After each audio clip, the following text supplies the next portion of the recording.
Red sky films کے معزز دوستوں، میں ہوں ماجد علی خان اور آپ تمام سننے اور دیکھنے والوں کو السلام علیکم۔ ناظرین، عثمانیوں اور قسطنطین کے درمیان ہونے والے محاصرے اور کئی دن کی جنگ کے بعد محمد فاتح کو اس بات کا یقین کامل ہو چکا تھا کہ شہر فتح ہونے کو قریب ہے، لیکن وہ چاہتا تھا کہ خون ریزی نہ ہو، اس لیے اس نے شہر میں امن و سلامتی سے داخلے کی کوشش کی اور بادشاہ کے نام ایک خط تحریر کیا اور اسے خون ریزی کے بغیر شہر عثمانیوں کے حوالے کرنے کی ترغیب دی اور اس بات کی یقین دہانی کرائی کہ وہ خود، اس کے اہل خانہ، امان و انصار اور تمام لوگ جہاں چاہیں گے امن کے ساتھ جا سکیں گے۔ شہر میں کسی قسم کی خون ریزی نہیں کی جائے گی، کسی کو تکلیف نہیں دی جائے گی، لوگوں کو اختیار دیا جائے گا چاہے تو اسی شہر میں رہیں، چاہے تو نکل جائیں۔ ناظرین، جب یہ خط قسطنطنیہ کے پاس پہنچا تو اس نے مجلس مشاورت منعقد کی اور معاملہ لوگوں کے سامنے رکھا۔ بعض لوگوں نے شہر عثمانیوں کے حوالے کرنے کی تجویز دی، بعض نے آخری سانس تک دفاع کرنے پر اصرار کیا۔ بادشاہ نے جنگ کرنے کی رائے سے اتفاق کیا اور محمد فاتح کو جواباً خط لکھا: میں اللہ کا شکر ادا کرتا ہوں کہ سلطان صلح کی طرف مائل ہوا ہے، میں سلطان کو بخوشی جزیہ دوں گا۔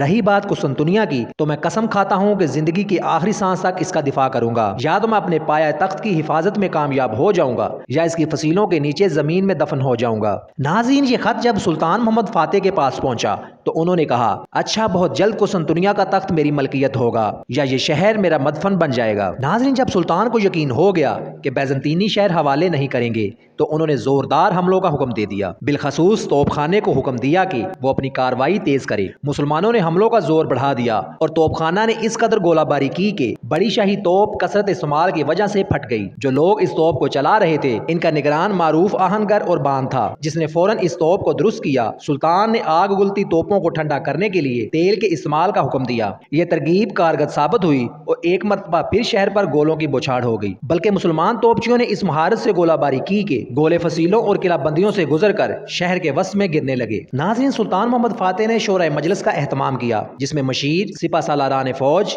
اور علماء و مشائخ سب شریک تھے۔ بعض لوگوں نے محاصرہ اٹھا لینے کا مشورہ دیا۔ ان لوگوں میں سلطان کے وزیر خلیل پاشا پیش تھے۔ حاضرین میں سے بعض لوگوں نے فتح تک حملہ جاری رکھنے کی تجویز پیش کی اور کہا کہ ہمیں یورپ اور یورپ کی فوجوں کو نیچا دکھانے کی ہر ممکن کوشش کرنی چاہیے۔ یہ رائے ایک بہادر سپہ سالار کی تھی جس کو کئی دوسرے لوگوں کی حمایت بھی حاصل تھی۔ اس کا نام زوغنوش پاشا تھا، جو پہلے نصرانی تھا اور بعد میں انہوں نے اسلام قبول کر لیا تھا۔ انہوں نے سلطان کے سامنے یورپی فوجوں کے کمزور پہلوؤں کی نشاندہی کی اور تجویز دی کہ سلطان کو قطعاً محاصرہ نہیں اٹھانا چاہیے۔ یہ باتیں سن کر محمد فاتح کا چہرہ خوشی سے ٹمٹما اٹھا۔ وہ سپہ سالار ترخان کی طرف مڑا اور اس سے اس کی رائے طلب کی۔ ترخان نے فوراً جواب دیا: زوغنوش پاشا نے جو بات کی ہے وہ بالکل ٹھیک ہے۔ اے میرے شاہ، میں اس رائے سے اتفاق کرتا ہوں۔ سلطان نے اپنے مرشد شیخ شمس الدین اور مولانا قرانی سے ان کی رائے کے بارے میں استفسار کیا۔ سلطان ان پر پورا اعتماد کرتا تھا۔ انہوں نے بھی زوغنوش پاشا کے رائے سے اتفاق کیا۔ یہ باتیں سن کر حاضرین میں جوش و ولولہ کی لہر دوڑ گئی۔ سلطان محمد فاتح بہت خوش ہوا اور دونوں بزرگوں کی فتح و نصرت کی دعا کی وجہ سے اسے بہت اطمینان حاصل ہوا۔ ناظرین، 27 مئی کو سلطان نے اپنی سپاہ کو تلقین کی کہ وہ اللہ تعالیٰ کی بارگاہ میں عاجزی و انکساری کا اظہار کریں۔ دفاع کرنے والی فوج کے بارے میں جو اطلاعات ان تک پہنچی تھی، ان کے بارے میں مزید معلومات حاصل کی، ان مقامات کی نشاندہی کی جہاں گولہ باری مقصود تھی۔ ناظرین، 28 مئی کو عثمانی لشکر کی جنگی تیاریاں اپنے انتہا کو پہنچی ہوئی تھیں۔ توپیں بیزنطینیوں پر گولے برسا رہی تھیں۔ سلطان گھوڑے پر سوار جنگی کاروائیوں کی خود نگرانی کر رہا تھا اور اپنی فوج کے ہر دستے کو ہدایت دے رہا تھا۔ محمد فاتح کی آواز گونج رہی تھی: مسلمانوں، یہ جنگ اللہ تعالیٰ کی رضا جوئی کے لیے لڑی جا رہی ہے۔ اللہ تمہیں فتح عطا کرے، جانیں اس کی راہ میں قربان کر دو، جہاد سے اسلام کو دنیا کے کونے کونے تک پہنچا دو۔ سلطان محمد فاتح جب بھی کسی دستے کے پاس سے گزرتا، انہیں خطاب کرتا۔ ناظرین، آخرکار ایک طویل جدوجہد کے بعد عثمانی فوج شہر کے اندر داخل ہو گئی۔ عثمانی فوج نے باب ایڈریانوپل کے پھاٹک پر موجود دفاعی فوج کا خاتمہ کر کے عثمانی جھنڈا لہرا دیا۔ راستہ بنتے ہی عثمانی لشکر بڑی تیزی سے شہر میں داخل ہونے لگے۔